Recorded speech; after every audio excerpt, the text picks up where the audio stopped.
As part of the simulation modeling for an immersive learning experience project, this module will explore strategies for using new voting equipment and process changes in polling locations.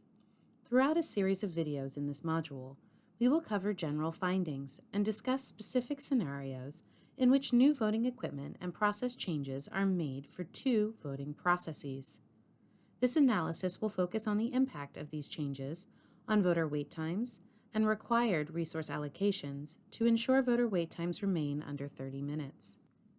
Two voting processes are explored in this module.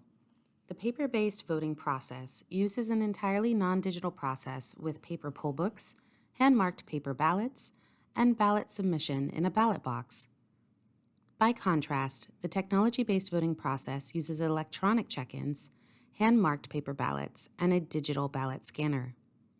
Both voting processes have at least one accessible voting device, in addition to the listed voting equipment. Each voting process is expected to process 1,500 voters who arrive at the polling location following the pattern shown on screen, with a peak in the morning, a reduction in arrivals at midday, and another peak in the afternoon.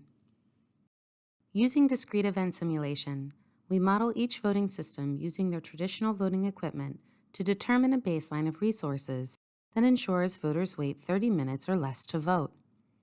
The voting process is then simulated using new voting equipment by altering the processing times where new equipment is utilized. Process and equipment changes considered in this video include moving the check-in process from paper poll books to electronic poll books, comparing a check-in policy requiring ID at check-in to a policy requiring no ID, using ballot marking devices instead of voting booths, using a digital ballot scanner in place of a ballot box, and using an alternative ballot scanner.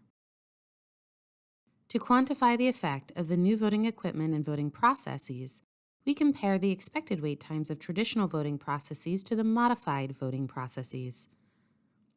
Then we determine if a new allocation of resources is required to make sure that wait times are 30 minutes or less.